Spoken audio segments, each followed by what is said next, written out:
고난 너머에 더 큰 고난이 기다린다 할지라도 오직 하나님 말을 신뢰하십시오. 여러분의 영혼의 시력이 회복되기를 마음이 없는 분에게 시청자가 아니라 누리는 예배자가 되어야 됩니다. 샬롬, 복된 하루가 시작되었습니다. 오늘도 하나님께서 주시는 위로와 평강이 여러분의 삶에 가득하고 또 성령께서 주신 그 말씀을 붙들고 오늘 하루를 힘있게 살아가기를 간절히 기대합니다. 함께 나눌 말씀은 출애굽기 4장 18절부터입니다. 모세가 그의 장인 이드로에게 돌아가서 이렇게 말하였다. 저는 이제 떠나야겠습니다. 이집트에 있는 친족들에게로 돌아가서 그들이 아직도 살아있는지를 알아보아야겠습니다. 이드로는 모세에게 편안히 가라고 하면서 작별을 하였다. 주님께서 미디안에서 모세에게 말씀하셨다.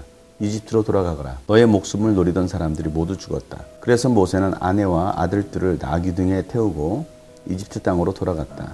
그때의 모세는 손에 하나님의 지팡이를 들고 있었다. 주님께서 모세에게 말씀하셨다. 내가 너에게 이적을 행할 능력을 주었으니 너는 이집트로 돌아가거든 바로의 앞에서 그 모든 이적을 나타내 보여라. 그러나 나는 그가 고집을 부리게 하여 내 백성을 놓아보내지 않게 하겠다. 너는 바로에게 말하여라. 나 주가 이렇게 말한다. 이스라엘은 나의 맏아들이다. 내가 너에게 나의 아들을 놓아보내어 나를 예배하게 하라고 하였건만 너는 그를 놓아보내지 않았다. 그러므로 이제 내가 너의 맏아들을 죽게 하겠다. 모세가 길을 가다가 어떤 숙소에 머물러 있을 때에 주님께서 찾아오셔서 모세를 죽이려고 하셨다. 십보라가 부싯돌 칼을 가지고 제 아들의 포피를 잘라서 모세의 발에 대고 당신은 나에게 피난편입니다 하고 말하였다. 그래서 주님께서 그를 도와주셨는데 그때의 십보라가 피난편이라고 말한 것은 바로 이 할례 때문이다.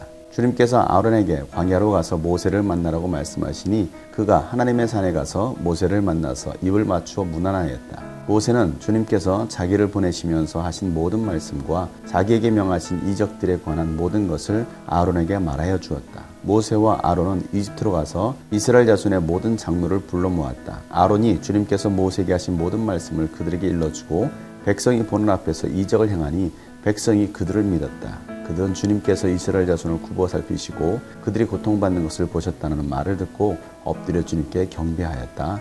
아멘. 모세는 하나님의 부르심과 보내심에 이제 순종하기로 합니다. 비록 연약한 것들이 많았던 모세였지만 그럼에도 불구하고 하나님의 능력, 하나님의 지팡이를 의지하고 하나님의 말씀에 순종하며 나아가는 것입니다.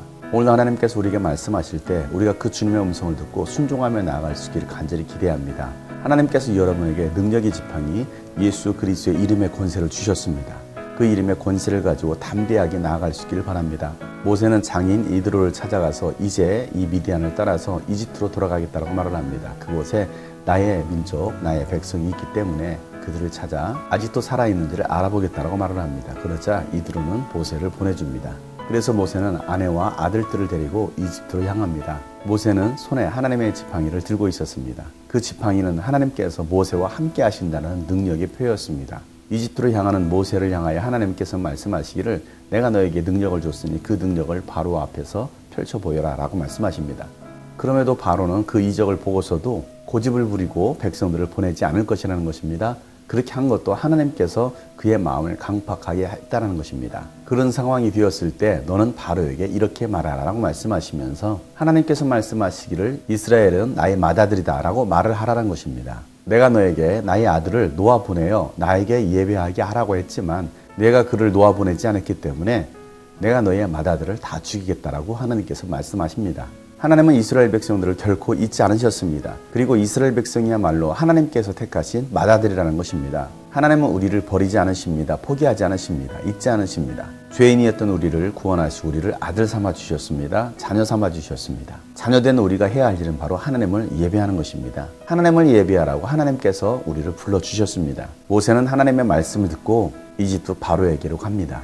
이집트는 모세가 도망 나온 곳입니다. 바로 왕이 모세를 죽이려고 했던 것이고 또 이스라엘 백성들마저도 모세를 인정하지 않았던 것입니다. 그런데 이제는 담대하게 하나님의 말씀을 의지하고 이제는 그 이집트로 걸어가는 것입니다. 모세가 길을 가다가 어느 숙소에 머물렀는데 하나님께서 모세를 찾아오셔서 모세를 죽이려고 합니다. 그 모습을 지켜봤던 십보라가 부싯돌을 가져다가 모세의 아들의 포피를 자릅니다. 그리고 그것을 모세의 발 앞에 갖다 놓으면서 당신은 나에게 피난편입니다 라고 말을 합니다.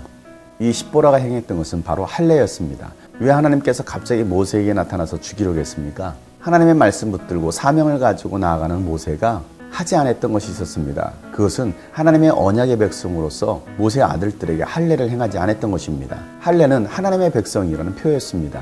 할례는 구별됨입니다. 거룩함입니다. 그러나 그러한 구별됨 없이 아들들을 데리고 이집트로 가려고 했던 것입니다. 그래서 모세를 죽이려고 했던 것입니다. 사랑하는 여러분, 우리가 하나님의 말씀을 붙들고 사명의 길을 걸어갈 때에 이제는 구별된 삶으로, 거룩한 삶으로 나아가야 됩니다. 세상의 옛 모습은 잘라버리고 옛 습성들은 다 잘라버리고 이제 새로운 마음으로, 새로운 영으로, 새로운 피조물 되어서 하나님의 말씀을 붙들고 나아가야 됩니다.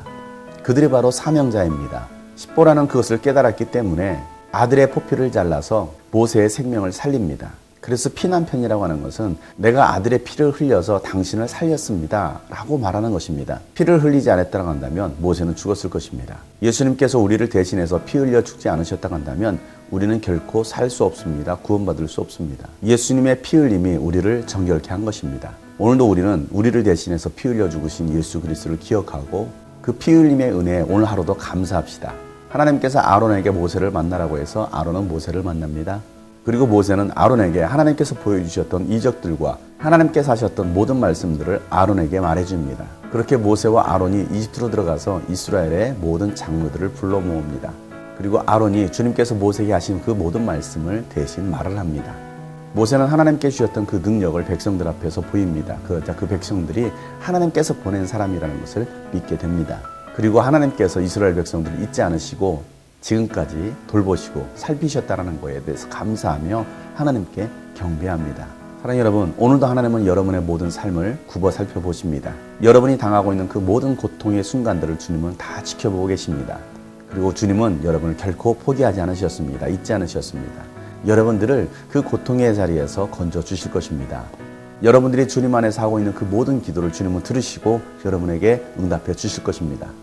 이제 우리가 해야 될 일은 바로 하나님의 말씀을 붙들고 그 말씀에 순종하며 나가는 것입니다. 하나님은 여러분을 향하여서 너는 나의 아들이다 라고 말씀하십니다. 내 사랑하는 아들, 사랑하는 내 딸이다 라고 말씀하십니다. 나를 자녀 삼아주신 하나님께 오늘 하루도 감사하며 살아갈 수 있는 저와 여러분 되시기를 예수 이름으로 축복합니다.